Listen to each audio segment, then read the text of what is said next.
नमस्कार। आज हम टेम्परेट ग्रासलैंड या शीतोष्ण घास के मैदान या स्टेपी तुल्य इसका अध्ययन करेंगे। इस क्षेत्र को अर्ध शुष्क या शुष्क उप उष्णकटिबंधीय तुरान तुल्य शुष्क महाद्वीपीय उष्ण शीतोष्ण मध्यवर्ती नाम से भी पुकारा जाता है। ये जो भाग है मुख्य रूप से प्रदेश 20 डिग्री से 35 डिग्री उत्तरी तथा दक्षिण अक्षांश के बीच महाद्वीपों के आंतरिक भागों में ये भाग पाए जाते हैं।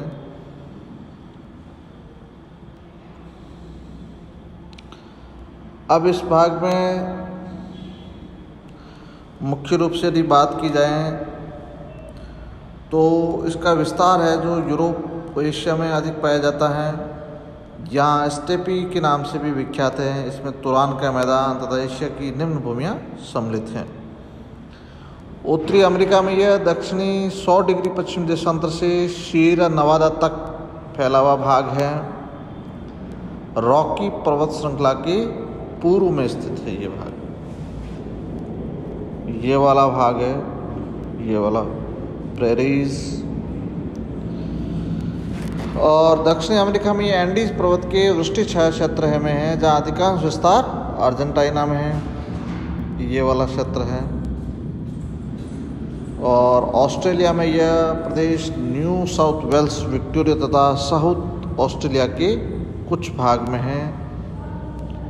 यह क्षेत्र पूर्वी उच्च प्रदेश के पश्चिम में स्थित है, ये वाला भाग। अब यदि जलवायु की बात करें इस भाग में तो महासागरों से दूर महाद्वीपों के आंतरिक भाग में स्थित होने का कारण यहाँ पर अर्ध शुष्क जलवायु पाई जाती है और तापमान समुद्री विषमता अधिक है। ग्रीष्म ऋतु काफ़ी गर्म होती है। शीत ऋतु में यहाँ औसत तापमान 10 डिग्री के आसपास होता है। दैनिक तथा वार्षिक तापांतर अधिक होते हैं। अर्जेंटीना तथा ऑस्ट्रेलिया में ये प्रदेश समुद्र के निकट होते हैं। इनमें समुद्र का समकारी प्रभाव देखा जाता है। यूरेशिया व उत्तरी अमेरिका में स्टेपी तथा प्रेरित घास मैदानों का अक्षांश विस्तार 20 डिग्री से भी अधिक है। अब यहाँ की बात करें वर्षा का तो यहाँ पर वार्षिक वर्षा है जो 35 से 70 सेंटीमीटर होती है। और उत्तरी गोलार्ध में वर्षा की मात्रा पूर्व से पश्चिम की ओर कम होती जाती है। वनस्पति की बात करें तो वर्षा की न्यूनता कारण इस प्रदेश में वनों के स्थान पर घास उगती है। घास की ऊंचाई तथा उसकी सघनता वर्षा की मात्रा पर निर्भर करती है। अधिक वर्षा वाले क्षेत्रों में लंबी तथा कम वर्षा वाले क्षेत्रों में छोटी घास उगती हैं। उदाहरण के लिए यदि उत्तरी अमेरिका के विशाल मैदान में लंबी व सघन घास उगती हैं, परंतु स्टेपी प्रदेश की पूर्वी भागों में छोटी व विरल घास होती है। अब उष्ण शीतोष्ण कटिबंधीय घास के मैदानों को विश्व में कई नामों से पुकारा जाता है, विभिन्न प्रकार के नामों से है। 5 महाद्वीपों में 5 नाम से पुकारा जा रहा है, जिससे उत्तरी अमेरिका में ये प्रेरीज के नाम से जाना जाता है। यूरेशिया या यूरोप में ये एशिया का जो भाग है उसमें स्टेपी के नाम से जाना जाता है। दक्षिणी अमेरिका में इसको पंपास कहा जाता है। दक्षिणी अफ्रीका में इसको वेल्स कहा जाता है। और यहाँ ऑस्ट्रेलिया में इसको डाउन्स के नाम से जाना जाता है। अब यहाँ जीव जंतु की बात करें तो इन घास के मैदानों में अनेक प्रकार के शाकाहारी मांसाहारी पशु तथा अनेक प्रकार के पक्षी मिलते हैं। और यहाँ पर यदि देखा जाए तो हिरन है, जंगली गधा, घोड़ा, भेड़िया, सोयोट, खरगोश, गोफर, प्रेरीज कुत्ते भी यहाँ पाए जाते हैं। ऑस्ट्रेलिया के डाउन्स में बात करें तो कंगारू यहाँ का सबसे प्रमुख पशु है। और मृदा की बात की जाए तो यहाँ की अधिकांश मिट्टियाँ पेडोकल वर्ग की हैं। वर्षा की कमी तथा वनस्पति के घटते हुए आवरण के कारण कई प्रकार की मिलती यहाँ पर। अर्धशुष्क घास के मैदानों में चरनोजम मिट्टी मिलती है। और इसके अलावा यदि बात करें खनिज संपदा की, तो इस प्राकृतिक प्रदेश में अनेक प्रकार के खनिज, या भौगोलिक प्रदेश में टेम्परेट राष्ट्र में अनेक प्रकार के खनिज भी पाए जाते हैं। जैसे बात करें यूक्रेन की क्रिवोई रोग में उच्च कोटि का लोएस्ट पाया जाता है। अजरबैजान की बाकू क्षेत्र में पेट्रोलियम के विस्तार भंडार हैं। और यदि विहंगम कैनियोन में ऊटा राज्य जो यूएसए का है, वहाँ तांबा पाया जाता है। फिर दक्षिणी गोलार्ध में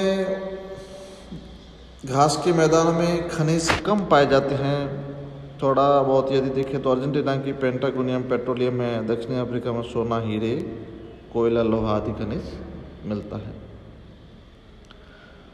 अब इसमें यदि अपन बात करें इस प्रदेश में कौन सी जनजाति हैं जो प्रमुख रूप से निवास करती हैं, जिसका जीवन किस प्रकार से प्रभावित होता है, तो अपने इसमें किर्गिज, रेड इंडियन तथा हॉटेंटोट है, जो इस प्रदेश की मुख्य आदिम प्रजातियां हैं और जिसमें सबसे प्रमुख हैं किर्गिज। किर्गिज मध्य एशिया के तीन शान तथा निकटवर्ती उच्च पठारी भागों में निवासी है। इसके दक्षिण में चीन का चिकियांग व पूर्व और पश्चिम में शुष्क प्रदेश है। उत्तर में किर्गिज स्टेपीज का विस्तार क्षेत्र है। किर्गिज मंगोल जाति के लोग हैं। इनका कद छोटा होता है, शरीर सुगठित, रंग पीला और बाल काले होते हैं। किर्गिज एक सलवासी चरवाहों की जाति है। इनका सारा जीवन स्थान स्थान पर पशुओं को चराने में ही बीतता है। प्रकृति द्वारा प्रदान किए गए विस्तृत खाद्य स्थलों में ये लोग गाय, बैल, भेड़, बकरी, घोड़े, याक, ऊंट आदि पशुओं को चराते हैं। एक स्थान की घास समाप्त हो जाने पर किर्गिज अपने पशुओं को दूसरे स्थान पर ले जाते हैं। इस प्रकार इनका जीवन चलवासी है।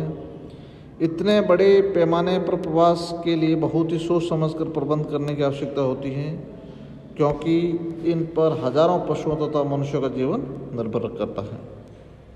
मार्ग के लिए खाने पीने का पूरा प्रबंध ये पहले से ही कर लेते हैं। किस मार्ग से जाना है, कहाँ कहाँ ठहरना है, किस स्थान पर पानी का प्रबंध होगा, इन सब बातों पर अच्छी तरह से सोच विचार करके ये लोग आगे बढ़ते हैं। किर्गिज के लिए पेयजल प्राप्त करना सबसे महत्वपूर्ण काम होता है, क्योंकि कम वर्षा और प्यासी मिट्टी के इस बहुत बड़े विशाल क्षेत्र में अधिकांश जो नदियां हैं वो मौसमी हैं। प्राय जल की प्राप्ति को चारे की प्राप्ति से अधिक महत्व दिया जाता है। और घोड़ा किर्गिज का सदा का साथी है। किर्गिज घोड़े की पीठ पर बैठकर जानवरों के झुंडों की रक्षा करता है, जंगली जानवरों को शिकार करता है। स्त्रियां जानवरों का दूध निकालती है और दैनिक जीवन के अन्य कार्यों में हाथ बटाती हैं। पुरुष मुख्य तो वही कार्य करते हैं जिनमें काफ़ी मेहनत तथा खतरा होता है। पशु चारण के अतिरिक्त किर्गिज लोग ऊन के सुंदर कंबल, नमदे तथा चमड़े के अनेक वस्तुएं बनाते हैं। यह काम उनकी स्त्रियां करती हैं। बाजारों में, विदेशी बाजारों में यदि देखी जाए तो इन वस्तुओं की बड़ी मांग रहती है। पतझड़ की ऋतु में ये लोग अपनी भेड़ों, गायों, बैलों, घोड़ों और ऊँटों की दुरुस्त नगरों में ले जाकर बेच देते हैं। उनसे प्राप्त होने वाले धन से ये लोग आटा है, कपड़ा, बंदूक आदि वस्तुएं खरीदते हैं। यदि भोजन की बात करें तो भोजन, किर्गिज के भोजन में कोई विशेष ऐसी कोई विविधता नहीं है। उनका अधिकांश भोजन है जो पशुओं से प्राप्त होता है। मुख्य भोजन दूध है तथा पनीर है। यहाँ सब्जी तथा फल उत्पन्न नहीं होते, इसलिए इनका प्रयोग नहीं किया जाता है। ये लोग चाय का भी कभी कभी प्रयोग करते हैं। वस्त्र की बात करें तो इनके वस्त्र मुख्यतः जानवरों की खालों तथा ऊँट के बने हुए होते हैं। पुरुष तथा स्त्रियाँ पैड वाले बड़े बड़े गाउन पहनते हैं। इसमें वर्षा का जल अंदर नहीं जा सकता। ये गीली घास पर पशुओं के बीच में चलने के लिए ऊंचे ऊंचे बूट पहनते हैं। पुरुष भेड़ की खाल से बने टोपियाँ और कोट पहनते हैं। स्त्रियाँ कपास से बने कपड़ों से सिर ढकती हैं। आवास यदि देखा जाए तो किर्गिज सलवाची जीवन व्यतीत करते हैं, इसलिए ये कोई स्थायी मकान अपने यहाँ नहीं बनाते हैं। ये लोग जानवरों के खालों से बने हुए तंबू में रहते हैं। टहनियों का गोलाकार ढांचा बनाकर पशुओं की खाल से इसको ढक देते हैं। इस प्रकार इनके तंबू का निर्माण होता है, जिसे ये यर्द कहते हैं। अब सामाजिक संगठन की बात की जाए तो ये लोग समूह में स्थान स्थान पर घूमते रहते हैं। सूखे की स्थिति में ये दूसरे झुंडों पर आक्रमण करके उन्हें लूट लेते हैं। इनका एक मुखिया होता है। मुखिया का चयन पशुओं को संभालने की क्षमता, शत्रु के ज्ञान तथा उसकी बहादुरी के आधार पर किया जाता है। एक स्थान से दूसरे स्थान तक जाने का निर्णय लेना तथा कार्यक्रम बनाना मुख्य का ही काम होता है।